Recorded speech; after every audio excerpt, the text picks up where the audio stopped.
So I was walking with my wife yesterday. Actually, we were in the down in our creative space, and we were having to do some work. And I wasn't really feeling the work, but I needed to run upstairs real quick, and I was going to come up to the studio, and I had to do a couple little things.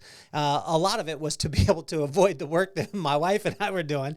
But as I went to walk up the stairs, she knew I was coming up here to the studio, and she was like, "Oh, are you going to your happy place?"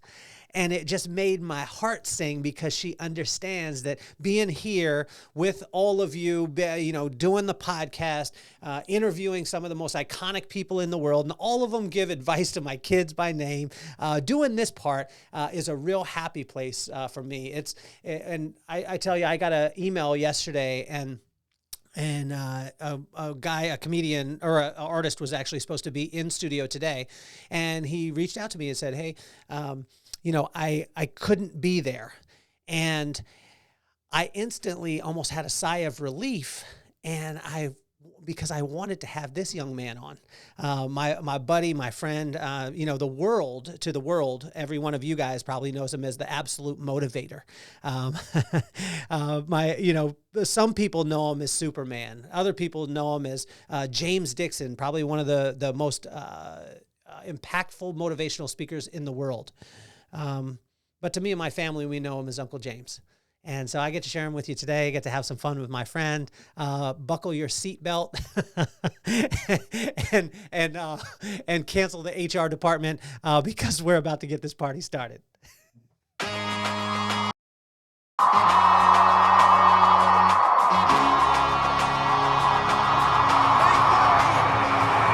Nothing more on my mind. I got two shines, so every day I grind. Work in the morning, work in the evening. We's achieving, cause we believing. It's for certain, we put the work in.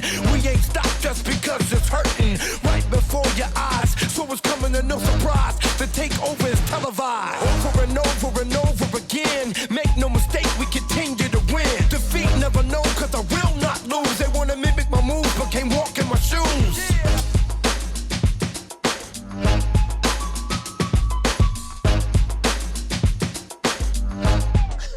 Hide your kids. Hide your wife. How you doing, James? Man, dude, I'm good. Hey, I'm surprised you have that hate culture guy at the start of your intro, Damien. He sings that song about amputees. Hey, that was one of my favorite points of the night that night, man. Being there at the Vibe Room, and having him sing the song. Can you tell us what the song was? It was something about so what you lost five toes, something like that. I felt very like he was talking directly to amputees. I was like, who comes up with a song five toes down? And I'm the only amputee in the room. It felt personal. I was like, is this like a roast? He's like, you got five toes. I was like, who else does that apply to? We need to have Damien on. Hey, hold on for 1 second because my camera is lagging. This is what I love about being live. I'm going to switch out cameras just for a second. Hold on for a second. This is the joy of doing live stuff, James. Yeah, that's it, man. We have live. Man, I love that. Is that a 1970s basement behind you there? The Always run wooden the panels. risk of having something.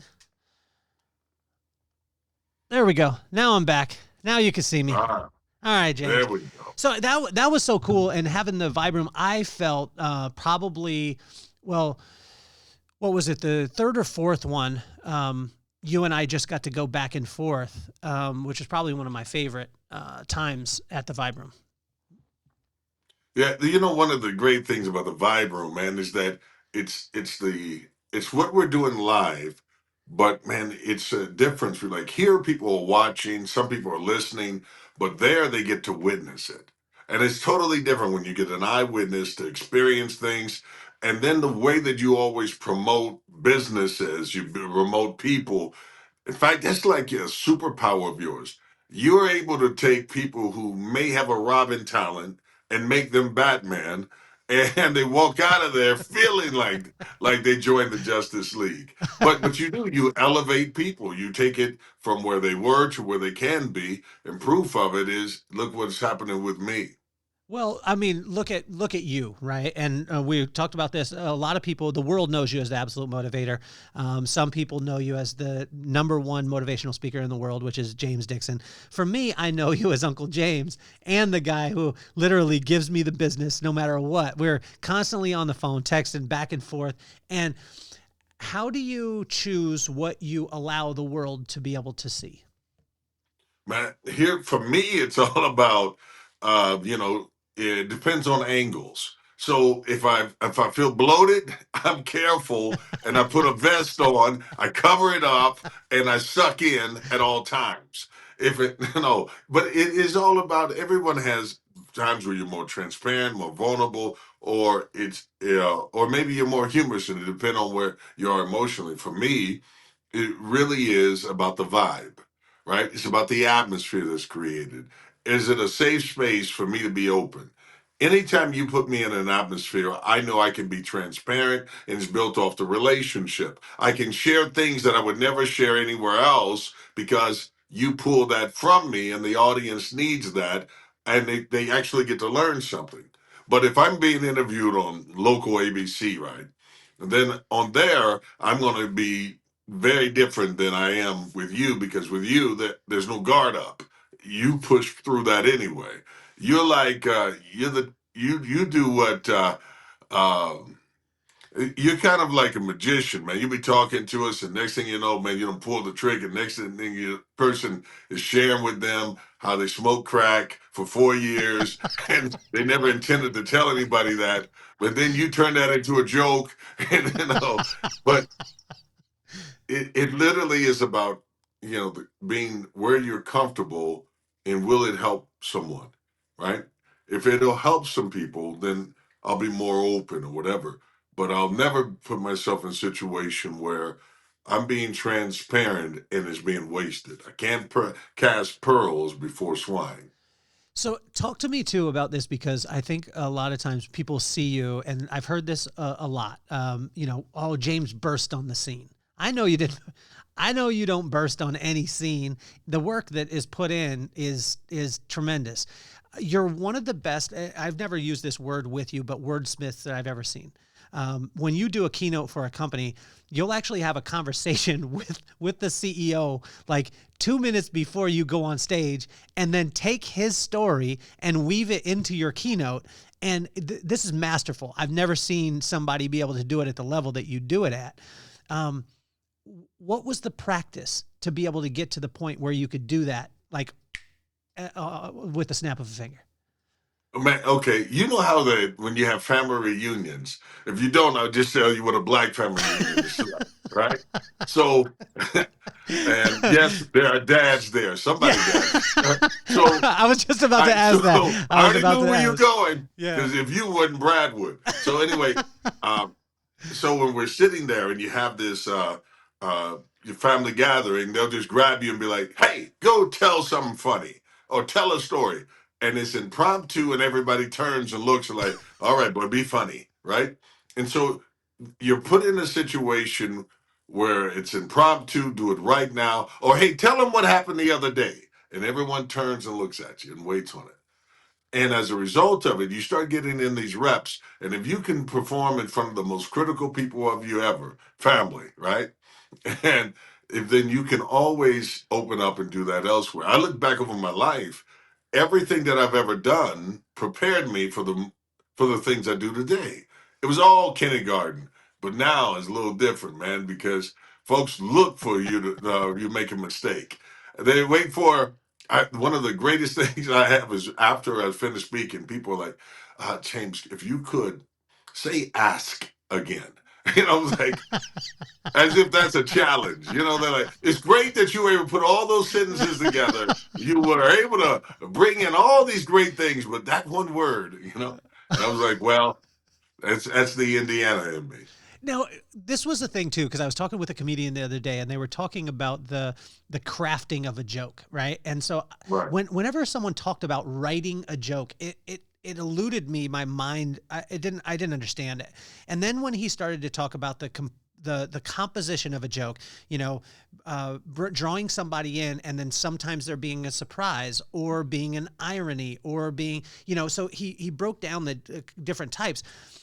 But to a person like you, these things come natural. Do you look at it after the fact and systemize it, or did you learn to do it through a system? Well, man, it's funny. You almost have. I watched how old people would tell stories, and some of them are really good at it. Like, wait a minute, wait till you hear this, whatever, right?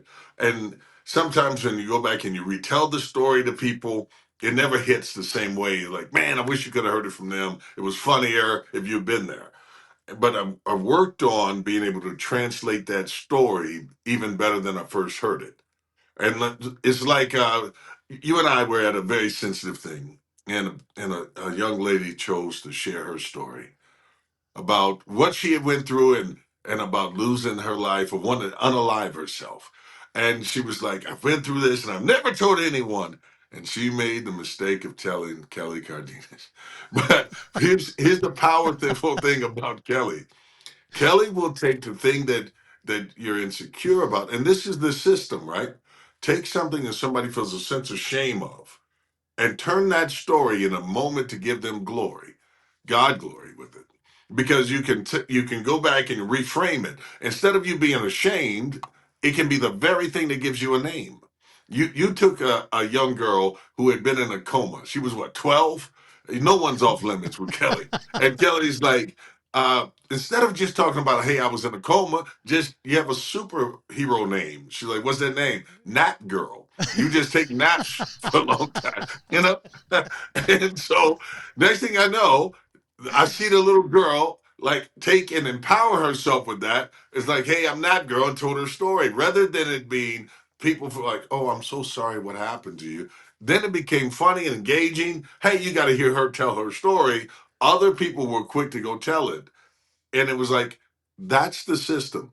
Being able to take something that would normally be shameful, painful, and then helping people find a way to dial in so that people will want to listen.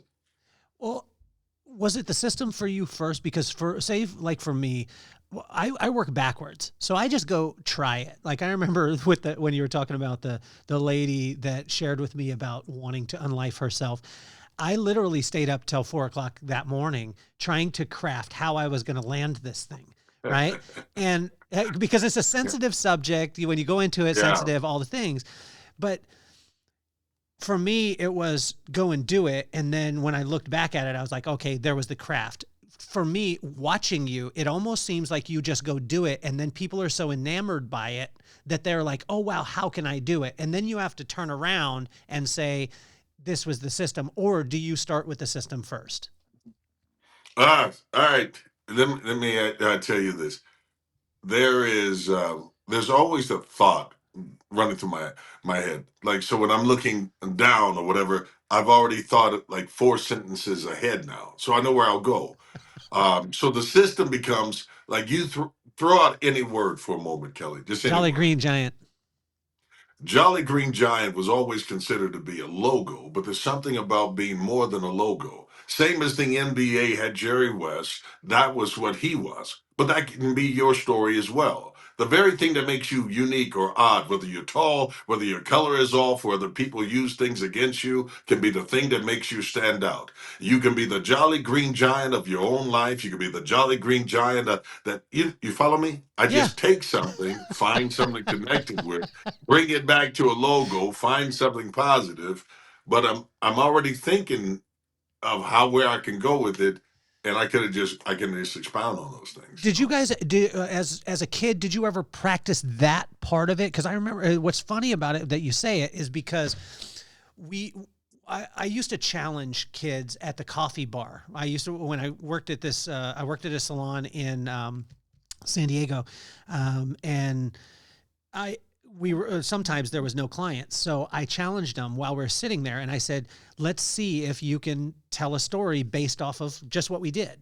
right? Just Right. that part of it. Was that something that you practiced? Like, did you practice consciously that, or are you now looking, because you're coaching some of the, I mean, most prolific speakers in the world, they're actually saying your words. That's the amazing thing about you, right? It's not only Yeah. James Dixon, who is the number one motivational speaker in the world, that you're hearing James's voice, but guys, there's so many people out there that are speaking that you don't understand that James actually wrote the words.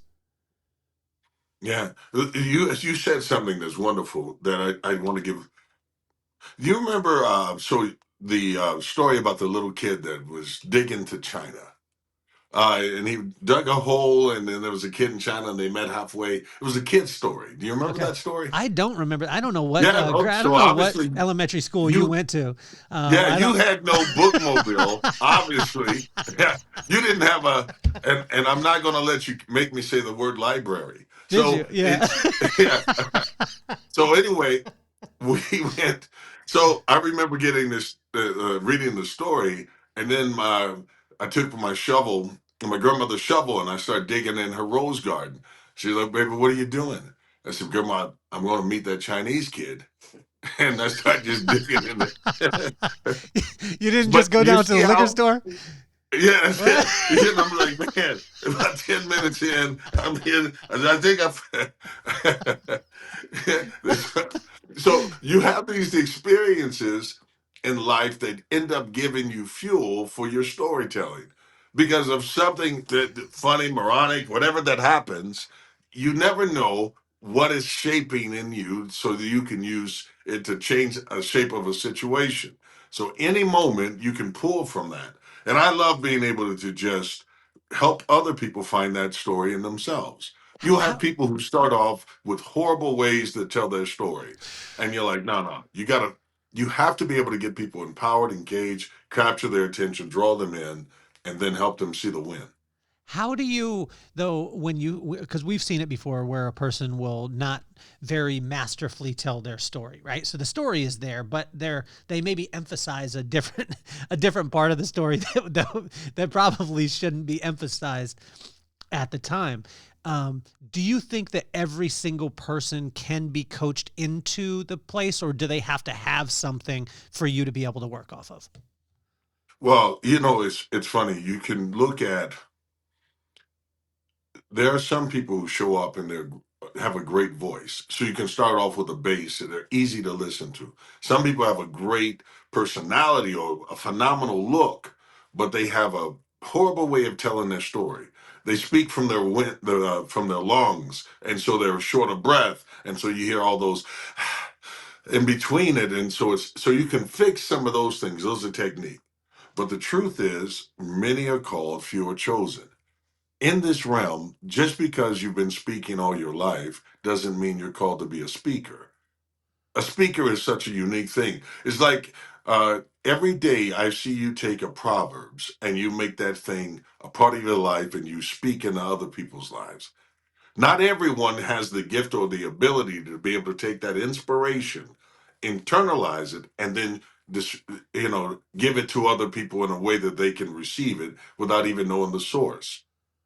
The tactic you use when you're like, hey, write down these things. Bill Gates said that they asked the top 10 people in the world for advice.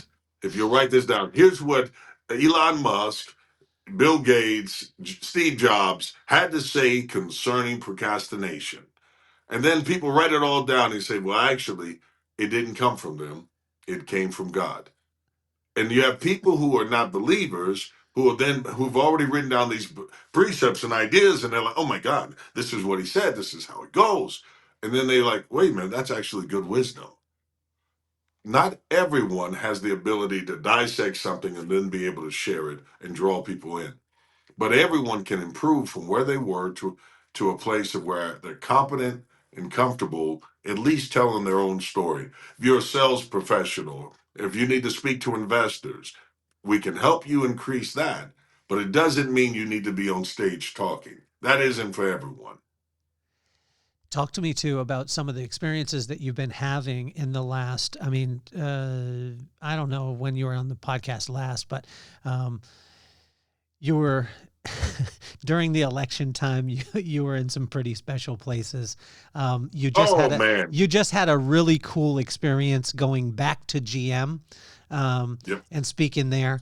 Can you talk about that part of it and share with them? Because I always want to showcase your journey, because people will see it and they'll see, you're everywhere. Like, and the thing that I didn't mention in the intro, which is nuts, is, you know, we were just looking at a TEDx talk, right? And this TEDx Right. talk was from 13 years ago. Thing had 3,400 views. You Yep. just posted a talk, and when you post a talk on Absolute Motivation, if you're not on there, you guys need to check it out.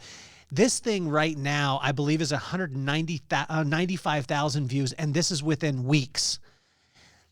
You produce content that has more views than any TEDx, that has more views than, I mean, it's 10 times what it is. So when people are seeing that part of it, I want them to know the experiences that you've been able to have, again, since you've been on the podcast last. Start with the GM Yeah. part, because it freaks me out. Well, you actually, last time I was on the show, you brought on, you introduced me and you said something about, hey, listen, I want to take an inner city kid and give him an opportunity.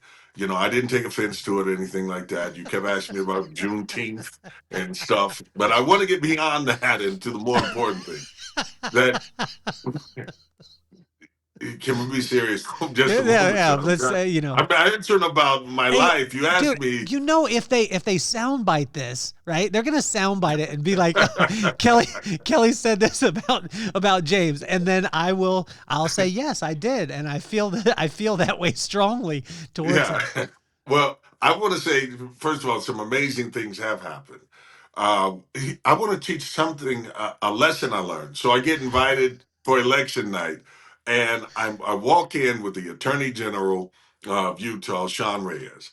And when I get there, they give you credentials based on who you are. They look your name up, and they've done this stuff. And they gave me this special pendant to go around your neck, lanyard to let you in. So they give one to everyone, but mine is red, his is blue, and I asked the difference. And they said, you have carte blanche. You can go anywhere. You're like MVP, he's VIP. And I was like, wow, wait a minute. And as I'm walking away from that, first I went like, yeah, that's cool. But then I felt bad because this brother's with me. He actually has done some stuff. So I go back to the counter and I'm like, hey, listen, I don't know if you know, but this is the Attorney General. I make sure, and I say it in a very deep voice, like, Attorney General of Utah, and you gave me this one. And she was like, you want to be with your friend? I was like, yes, if you don't mind. I think I'm going to get him upgraded. Nope, they demoted me. Yeah, they said, here, just take it back. And I was like, I wanted to say like, no, I don't want to be with him, but I had to Yeah. play like that loyalty card and be like, no, that's my boy. We're gonna go ahead and I was like, man, I should have just shut up, man. We could have traded, let you go back there and something. But anyway, to be there with Dana White, to be there with Elon, to be there with the president elect, to be there with all these policymakers, and to be able to speak in other lives, to talk to them. You see, I look at the fact that I was on a factory floor 2 years ago, and now I'm here. I leave there and I go speak at GM for Veterans Day, and they have the Medal of Honor people there. And then they hear me speak, and I spend an evening with them, and they ask me to start coaching the Medal of Honor recipients. And then they say, we actually want you to speak at a major event, and we'd like to present you with the award yourself as a recipient for service award. Moments like that, man, how do you beat that, right? And so then I'm at the Army Navy game. I get to speak on the field, talk to these players, interact with them. I'm on the field. It's cold as hell, and Army lost, but it was not my fault. If they listened to the speech better, they would have won. So to leave there, man, I'm sitting there and I mean, I'm seeing the president is there and all that stuff. I mean, like, I'm being in all these places to be able to be with Warrior Rising and speaking 2,500 people at the Echoes Theater in Utah with Nate Bargatze, and then leave, go to Tennessee where they gave me a wonderful watermelon with the logo on it, It was unique. Hey, did you catch that one right off the bat? Because I caught that one that morning, and when we walked into that place, and it said the absolute motivator, it said the and it did have your name on it. Yeah, It did. but who thought was the idea? Like, hey, you know what James would really like?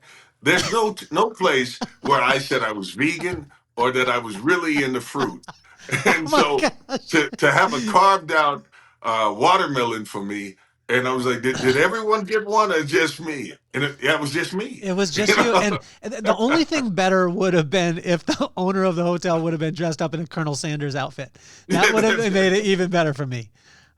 yeah, so that was unique. And they were like, "You want to take pictures?" No, I'm not gonna take pictures with the watermelon. So I never did. I appreciate But it. it had your So I name on thought, it, man. It had your yeah, name on I it. thought it would only be one. Then I get to my room and there's a watermelon in there. I'm like, now I never said I was an enthusiast about the watermelon, but it was good Oh though. my It was gosh. good. It really was. It Oh. was sweet. Never, but anyway, I wasn't gonna we go from that moment to having sitting there with Martha Stewart and being on stage with her and spending time with her talking and stuff like that. And I'm like, man, my steps have been ordered even when I thought I didn't and have steps to take. I realized that everything that I was doing, from the steps of learning to walk to the steps of leaving a job, they say that's a big risk. No, it was the best risk showing up and then you and I doing this same podcast before everything took off to people. So in everyone's eyes, 2 years ago, I come out of nowhere. But that's not the truth. The truth is, man, that I was a seedling that had to go through the dark season, being covered, ignored, and then watered. And then I had to rely on the SUN, right? But I thought, man, get daylight. But it's the SON that really opened the door. You see, the more committed I got there, the more committed opportunities came to me. And then I got to a point where I was like, man, I'm not going to be afraid to talk about faith, fun, laugh, all that stuff. And even though they said, hey, listen, that'll get you, no one will bring you in and all that stuff, the more committed I've gotten, the more I've been able to rise. But it's biblical. He said, if I be lifted up, I'll draw all men of myself. And so the more I lift his name up, the more I've gone up. And it doesn't mean we need to be perfect or this idea of like, hey, I'm flawlessness or quote a verse. I love the fact that you give people a verse without giving them the address. You'll talk about the philosophy behind the word of God without telling them it came from this verse. So you're not beating them down with something. You lift them up with it. Talk to me too about the next generation, right? So we've had these conversations about you getting to experience some amazing things. I mean, that story that you just talked about of since the last time going to being there at the election with Elon, with the president, with the attorney general. Martha Stewart, Nate Bargatze, being able to have your own watermelon carved out in Nashville. I mean, these are things that most people don't get the opportunity to be able to do. But when it comes to the next generation and raising our kids, how do we balance that part of it, right? Because you put in the work and then it's natural. We just want to bring our kids along, or in, Biden's sense, we just want to, erase anything that My was kid wrong. never did it. He's the smartest kid I know. He don't even know how to use a laptop. It's not his. What's password is Joe's my dad? No, my kid would never do that, man. What kind of stuff is this? I'm talking about like, look, man. I have had the balance dealing with like, take my son for example, balancing like, man, I want to give him everything and put him on red carpets. He says he wants to do it. I make that stuff happen now. He's hanging out with Neil McDonough, man, hanging out with the dude from Ghostbusters or Quentin from Blindside or whatever. You put him in all these scenarios, and then you look over and your kid's wearing designer clothing and stuff, and you all of a sudden you realize they don't know the cost, not the cost of the clothes, but the cost of the opportunity. And so they can't really appreciate it. And so you have to let them earn it and have to leave things for them to fight to get through. It's kind of like this. You're gonna love this.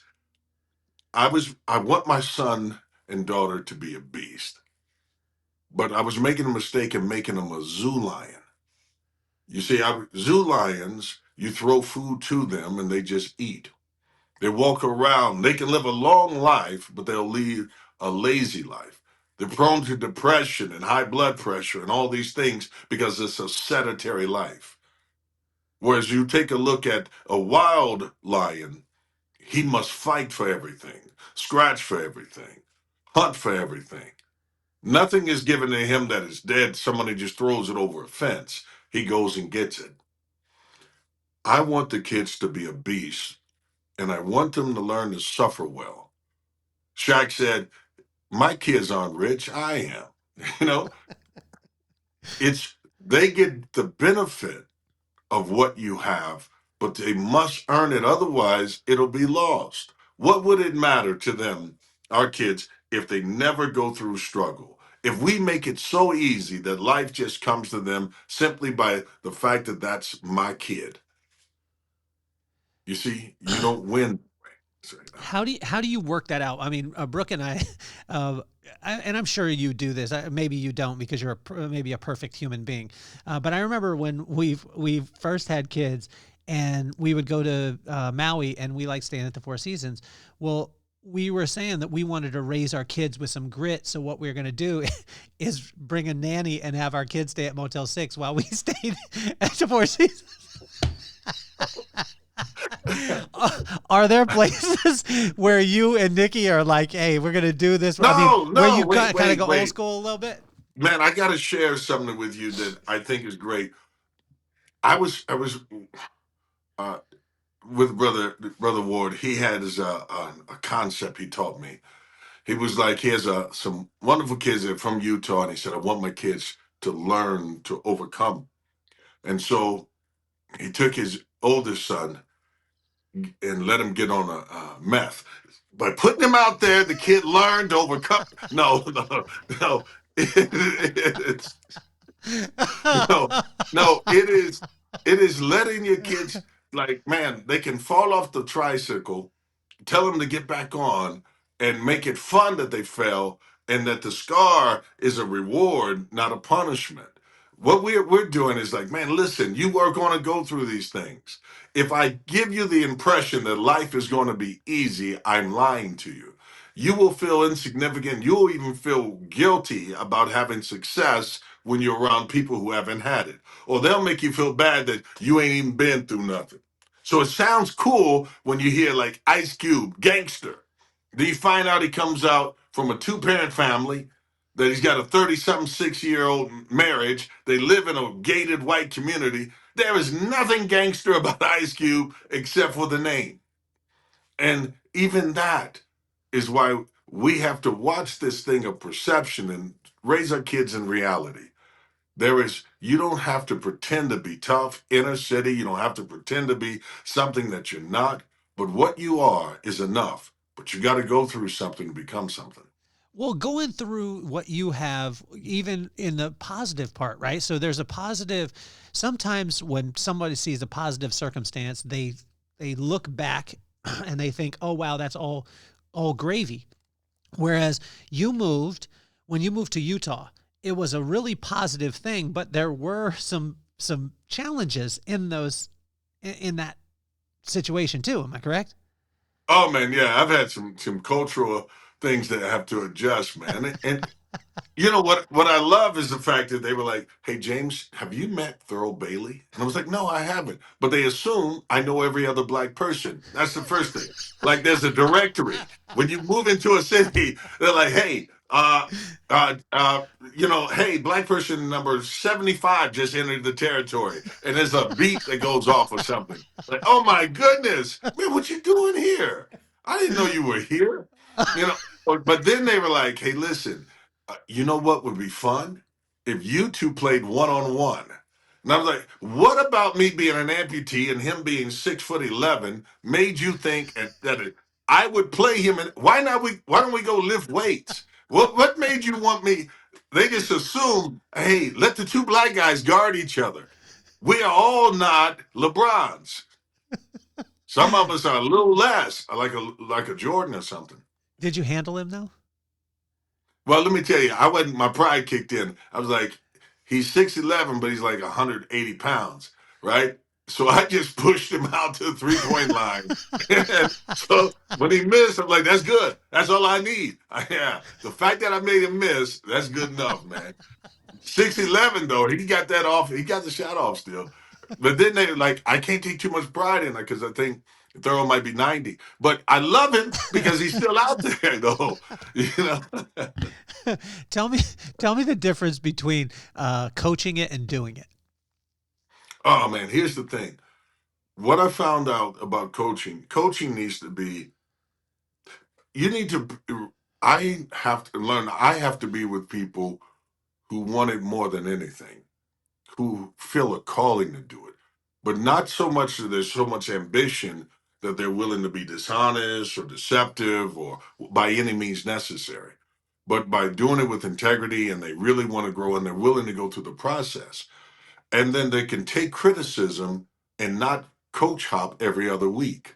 Because there are some people who the first time you start telling them something, they're like, yeah, then a week later they're signed up. Hey, listen, my last coach didn't teach me anything.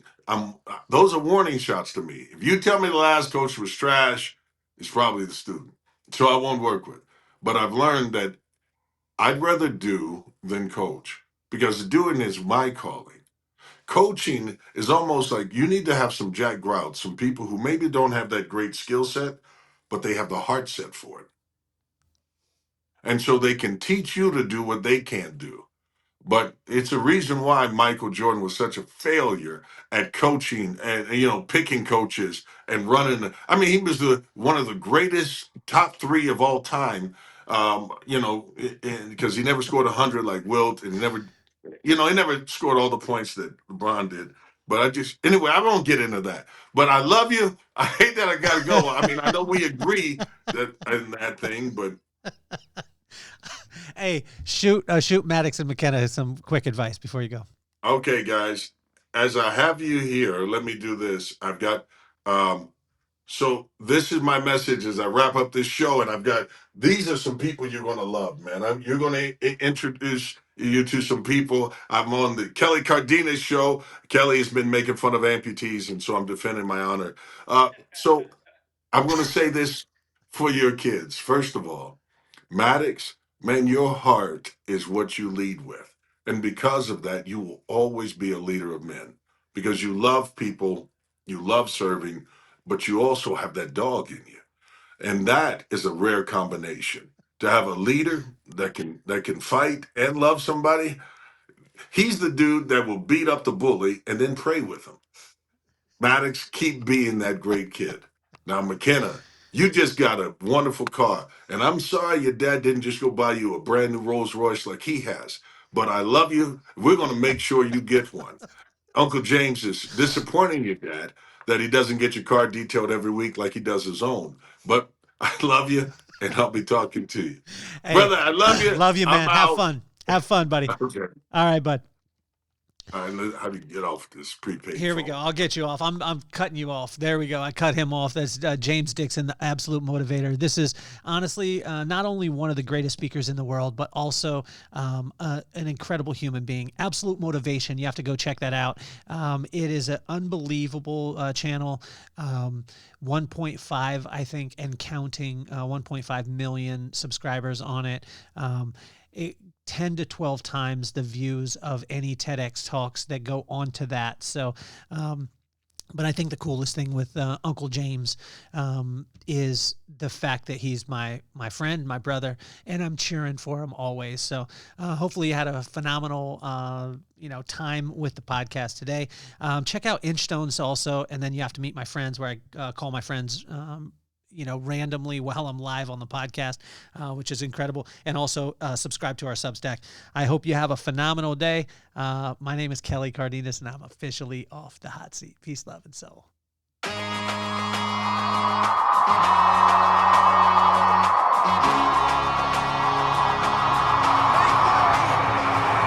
Nothing more on my mind. I got to shine, so every day I grind. Work in the morning, work in the evening. We's achieving, cause we certain we put the work in.